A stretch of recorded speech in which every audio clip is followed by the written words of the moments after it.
Hi ನಮಸ್ಕಾರ ಸ್ನೇಹಿತರೆ, ನನ್ನ ಮತ್ತೊಂದು ಹೊಸ ವಿಡಿಯೋಗೆ ಎಲ್ಲರಿಗೂ ಸ್ವಾಗತ. ಇವತ್ತಿನ ವಿಡಿಯೋದಲ್ಲಿ ಝೊಮ್ಯಾಟೊ ಐಡಿ ಬ್ಲಾಕ್ ಮತ್ತು ಐಡಿ ಟರ್ಮಿನೇಟ್ ಬಗ್ಗೆ ನಿಮಗೆ ಒಂದು ಇನ್ಫಾರ್ಮೇಷನ್ ಕೊಡೋಣ ಅಂತ ಬಂದಿದ್ದೀನಿ. ಅಂದರೆ ಯಾವ್ಯಾವ ಕಾರಣಕ್ಕೆ ಐಡಿನ ಬ್ಲಾಕ್ ಮಾಡ್ತಾರೆ, ಯಾವ್ಯಾವ ಕಾರಣಕ್ಕೆ ಐಡಿನ ಪರ್ಮನೆಂಟಾಗಿ ಟರ್ಮಿನೇಟ್ ಮಾಡ್ತಾರೆ ಅನ್ನೋದೆಲ್ಲ ನಿಮಗೆ ಇವತ್ತು ತಿಳಿಸ್ಕೊಡ್ಬೇಕು ಅಂತ ಈ ವಿಡಿಯೋದಲ್ಲಿ ಬಂದಿದ್ದೀನಿ.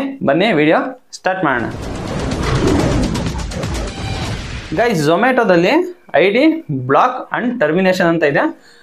ಐಡಿ ಏನಾದ್ರು ಬ್ಲಾಕ್ ಆದರೆ ಆರಾಮಾಗಿ ಓಪನ್ ಆಗುತ್ತೆ. ಅಕಸ್ಮಾತ್ ಏನಾದ್ರು ಟರ್ಮಿನೇಟ್ ಆದರೆ ಐಡಿ ಓಪನ್ ಆಗಲ್ಲ. ತುಂಬ ಅಂದರೆ ತುಂಬ ಕಷ್ಟ ಅಕೌಂಟ್ನ ಓಪನ್ ಮಾಡಿಸೋದು. ಟರ್ಮಿನೇಟ್ ಆದರೆ, ಬ್ಲಾಕ್ ಆದರೆ ಆಲ್ಮೋಸ್ಟ್ ಅದು ಓಪನ್ ಮಾಡಿಕೊಡ್ತಾರೆ. ಟರ್ಮಿನೇಟ್ ಆದರೆ ಅಕೌಂಟು ಯಾವುದೇ ಕಾರಣಕ್ಕೂ ಓಪನ್ ಮಾಡ್ಕೊಳ್ಳಲ್ಲ. ಅಂದರೆ ಫಸ್ಟ್ ಈಗ ಏನಕ್ಕೆ ಬ್ಲಾಕ್ ಆಗುತ್ತೆ ಅಂತ ನಿಮಗೆ ತಿಳಿಸ್ಕೊಡ್ತೀನಿ. ಅಕೌಂಟ್ ಬ್ಲಾಕ್ ಬಂದು ಪಾಕೆಟ್ ಏನಾದ್ರು ನೀವು ಲಿಮಿಟು ಬೆಂಚ್ ಆದರೆ ಐಡಿ ಬ್ಲಾಕ್ ಆಗುತ್ತೆ. ಅಂದರೆ ಒಬ್ಬೊಬ್ಬರಿಗೆ ಒಂದೊಂದು ಲಿಮಿಟ್ ಅಂತ ಇರುತ್ತೆ. ಝೊಮ್ಯಾಟೊದಲ್ಲಿ ಎಲ್ಲರಿಗೂ ಒಂದೇ ಲಿಮಿಟ್ ಇರಲ್ಲ. ಒಬ್ಬೊಬ್ಬರಿಗೆ 500 ಇರುತ್ತೆ, ಒಬ್ಬೊಬ್ಬರಿಗೆ 1000 ಇರುತ್ತೆ, ಒಬ್ಬೊಬ್ಬರಿಗೆ 2000, ಒಬ್ಬೊಬ್ಬರಿಗೆ 4000 ತಕ್ಕನೂ ಲಿಮಿಟು ಇದೆ. ನೀವು ಕ್ಯಾಶ್ ಆನ್ ಡೆಲಿವರಿಯಲ್ಲಿ ಕ್ಯಾಶ್ ಕಲೆಕ್ಟ್ ಮಾಡ್ಕೊತೀರಲ್ಲ, ಆ ಕ್ಯಾಶ್ ಏನಾದ್ರು ಲಿಮಿಟ್ಗಿಂತ ಜಾಸ್ತಿ ಮೀರೋದ್ರೆ ನಿಮ್ಮ ಐಡಿನ ಬ್ಲಾಕ್ ಮಾಡ್ತಾರೆ. ಅದೇನು ಆರಾಮಾಗಿ ಓಪನ್ ಮಾಡ್ಕೊಬೋದು. ನಿಮ್ಮ UPI ಮುಖಾಂತರ ನೀವೇನಾರು ಝೊಮ್ಯಾಟೊಗೆ ಅಮೌಂಟ್ನ ಡೆಪಾಸಿಟ್ ಮಾಡಿ ಆರಾಮಾಗಿ ಓಪನ್ ಆಗುತ್ತೆ. ಎರಡನೇದು ಬಂದು ಐಡಿ ಟರ್ಮಿನೇಷನು. ಐಡಿ ಟರ್ಮಿನೇಷನ್ ಯಾವ್ಯಾವ ಕಾರಣಕ್ಕಾಗುತ್ತೆ ಅಂದರೆ, ಮೊದಲನೇದಾಗಿ ಐಡೆಂಟಿಫಿಕೇಶನ್ ಫ್ರಾಡ್. ಐಡೆಂಟಿಫಿಕೇಶನ್ ಏನಾದ್ರು ನೀವು ಫ್ರಾಡ್ ಮಾಡಿದ್ರೆ ಆ ಕಾರಣಕ್ಕೆ ಐಡಿ ಟರ್ಮಿನೇಟ್ ಆಗುತ್ತೆ. ಈ ಐಡೆಂಟಿಫಿಕೇಶನ್ ಫ್ರಾಡ್ ಅಂದರೆ ಏನಪ್ಪ ಅಂದರೆ, ಈಗ ನನ್ನ ಅಕೌಂಟನ್ನು ನಮ್ಮ ಸ್ನೇಹಿತರಿಗೆ ಕೊಟ್ಟು ಅವರು ಏನಾದ್ರು ಡ್ಯೂಟಿ ಮಾಡಿದ್ರೆ ನಮ್ಮ ಐಡಿ ಟರ್ಮಿನೇಟ್ ಆಗುತ್ತೆ. ಅಂದರೆ ಸೆಲ್ಫಿ ಕೇಳುತ್ತೆ, ಸೆಲ್ಫಿ ಕೇಳಿದಾಗ ಅವರು ಸೆಲ್ಫಿನ ಕೊಡ್ತಾರೆ. ಅವಾಗ ಐಡೆಂಟಿಫೈ ಮಾಡ್ತಾರೆ, ಓ ಯಾರೋ ಬೇರೆಯವರು ಕೆಲಸ ಮಾಡ್ತಾ ಇದ್ದಾರೆ ಅಂತ ಅವ್ರಿಗೆ ಗೊತ್ತಾಗುತ್ತೆ. ಇದರಿಂದ ಏನಾದ್ರು ಐಡಿ ಟರ್ಮಿನೇಟ್ ಆದರೆ ಒಂದೇ ದಿನಕ್ಕೆ ಟರ್ಮಿನೇಟ್ ಆಗೋಗುತ್ತಿದ್ದು. ಜಾಸ್ತಿ ಏನು ಆಪ್ಷನ್ ನಿಮಗೆ ಕೊಡಲ್ಲ. ಒಂದೇ ದಿನಕ್ಕೆ ಟರ್ಮಿನೇಟ್ ಆದಮೇಲೆ ಇದನ್ನ ಐಡಿ ಕೂಡ ನಿಮಗೆ ಓಪನ್ ಮಾಡ್ಕೊಳ್ಳಲ್ಲ. ಅದರಿಂದಾಗಿ ನಾನು ನಿಮ್ಗೆ ಏನು ಹೇಳ್ತೀನಿ ಅಂದರೆ, ನಿಮ್ಮ ಐಡಿನ ನೀವೇ ಯೂಸ್ ಮಾಡಿ. ನಿಮ್ಮ ಸ್ನೇಹಿತರು ಕೇಳಿದ್ರು ಕೊಡಬೇಡಿ, ನಿಮ್ಮ ಸ್ನೇಹಿತರದು ಈಸ್ಕೊಂಡು ನೀವು ಕೆಲಸ ಮಾಡಬೇಡಿ. ಈ ಥರ ಏನಾದ್ರು ನೀವು ಮಾಡಿದ್ರೆ ನಿಮ್ಮ ಐಡಿ ಪರ್ಮನೆಂಟಾಗಿ ಟರ್ಮಿನೇಟ್ ಆಗೋ ಚಾನ್ಸಸ್ಸು ತುಂಬ ಇರುತ್ತೆ. ಅಂದರೆ ಒಂದೇ ದಿನಕ್ಕೆ ಟರ್ಮಿನೇಟ್ ಮಾಡ್ತಾರೆ.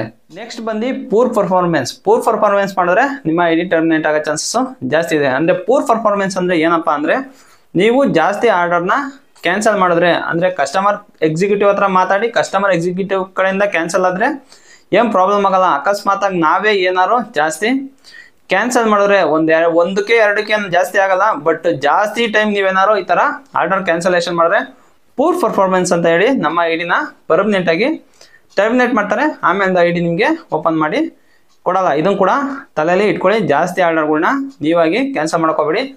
ಆದಷ್ಟು ಕಸ್ಟಮರ್ ಕೇರ್ ಎಕ್ಸಿಕ್ಯೂಟಿವ್ ಹತ್ರನೇ ಆರ್ಡರ್ನ ಕ್ಲೀನಾಗಿ, ಏನೇ ಪ್ರಾಬ್ಲಮ್ ಇರಲಿ, ಏನೇ ಸಿಚುವೇಶನ್ ಇರಲಿ, ಅದನ್ನು ನೀಟಾಗಿ ಎಕ್ಸ್ಪ್ಲೈನ್ ಮಾಡ್ಬಿಟ್ಟು ಅವ್ರ ಕಡೆಯಿಂದನೇ ಕ್ಯಾನ್ಸಲ್ ಮಾಡಿಸ್ಕೊಳ್ಳಿ. ಅದರಿಂದಾಗಿ ನಮ್ಮ ಐಡಿ ಟರ್ಮಿನೇಟ್ ಆಗೋ ಚಾನ್ಸಸ್ಸು ಉಳಿಯುತ್ತೆ. ಇಲ್ಲಾಂದರೆ ನಮ್ಮ ಐಡಿನ ಟರ್ಮಿನೇಟ್ ಮಾಡ್ತಾರೆ. ಇದರಿಂದ ಒಂದು ಡ್ಯೂ ಟು ಫ್ರಾಡ್ ಆಕ್ಟಿವಿಟಿ ಅಂತ ಹೇಳಿ ನಮ್ಮ ಐಡಿನ ಬ್ಲಾಕ್ ಮಾಡ್ತಾರೆ. ಇದೇನಪ್ಪ ಅಂದರೆ, ನೀವು ಕಸ್ಟಮರ್ ಲೊಕೇಶನ್ ಹತ್ರ ರೀಚ್ ಕೊಟ್ಟಿರ್ತೀರ.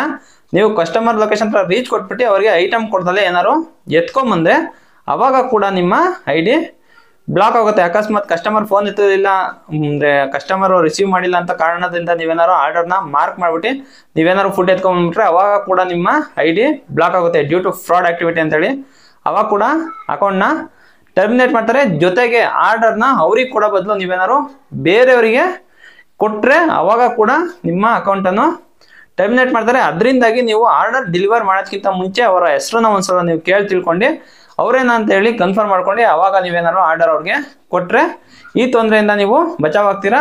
ಈ ಥರ ಟರ್ಮಿನೇಷನಿಂದ ನೀವು ಆರಾಮಾಗಿ ಸೇವ್ ಆಗ್ತೀರಾ. ಆಮೇಲೆ ಇನ್ನೊಂದು ಏನಪ್ಪ ಅಂದರೆ, ಮೊಬೈಲ್ನ ಚೇಂಜ್ ಮಾಡೋದು. ಅಂದರೆ ಈಗ ನೀವು ಡ್ಯೂಟಿ ಮಾಡ್ತಾ ಇರ್ತೀರ, ನಿಮ್ಮ ಏನೋ ಈಗ ಚಾರ್ಜ್ ಏನೋ ಖಾಲಿ ಆಗೋಯ್ತು, ಇನ್ನೊಬ್ರು ನಿಮ್ಮ ಝೊಮ್ಯಾಟೊ ಡೆಲಿವರಿ ಪಾರ್ಟ್ನರ್ದು ಮೊಬೈಲ್ ಇಸ್ಕೊಂಡು ಅವ್ರ ಮೊಬೈಲಲ್ಲಿ ಲಾಗಿನ್ ಆದರೆ ಅವಾಗ ಕೂಡ ನಮ್ಮ ಐಡಿ ಟರ್ಮಿನೇಟ್ ಆಗೋ ಚಾನ್ಸಸ್ಸು ತುಂಬ ಇದೆ. ಏನಕ್ಕೆ ಅಂದರೆ, ಒಂದು ಮೊಬೈಲಲ್ಲಿ ರಿಜಿಸ್ಟರ್ ಆಗಿರುತ್ತೆ, ಈ ಮೊಬೈಲು ಈ ಝೊಮ್ಯಾಟೊ ಡೆಲಿವರಿ ಪಾರ್ಟ್ನರೇ ಯೂಸ್ ಮಾಡ್ತಾ ಇರೋದು ಅನ್ನೋದು ರಿಜಿಸ್ಟರ್ ಆಗಿರುತ್ತೆ. ಅದರಿಂದಾಗಿ ನೀವು ಇನ್ನೊಬ್ರು ಝೊಮ್ಯಾಟೊ ಪಾರ್ಟ್ನರ್, ನಮ್ಮ ಸ್ನೇಹಿತರು ಇನ್ನೊಬ್ರು ಝೊಮ್ಯಾಟೊ ಪಾರ್ಟ್ನರ್ ಇರ್ತಾರಲ್ಲ, ಅವರ ಮೊಬೈಲ್ ಇಸ್ಕೊಂಡು ನಾವು ಲಾಗಿನ್ ಆಗಬೇಕಾದ್ರೆ ಅಲ್ಲೇ ತೋರಿಸುತ್ತೆ ವಾರ್ನಿಂಗು, ಲಾಗಿನ್ ಆದರೆ ಐಡಿ ಬ್ಲಾಕ್ ಆಗೋ ಚಾನ್ಸಸ್ ಜಾಸ್ತಿ ಇದೆ ಅಂತ. ಅದರಿಂದಾಗಿ ಬೇರೆ ಪಾರ್ಟ್ನರ್ಸ್ ಮೊಬೈಲ್ಗಳಲ್ಲಿ ಜಾಸ್ತಿ ಯಾರು ಲಾಗಿನ್ ಹಾಕೋಬೇಡ್ರಿ. ಇದು ನಿಮ್ಮ ಮೊಬೈಲಲ್ಲಿ ಮಾತ್ರ ಲಾಗಿನ್ ಆಗಿ. ಇದರಿಂದ ಕೂಡ ಐಡಿ ಟರ್ಮಿನೇಟ್ ಆಗೋ ಚಾನ್ಸಸ್ಸು ತುಂಬ ಇದೆ. ಆಮೇಲೆ ಇನ್ನೊಂದು ಬಂದು ಫ್ರೀಕ್ವೆಂಟ್ಲಿ ಮೊಬೈಲ್ ಚೇಂಜ್ ಅಂತ.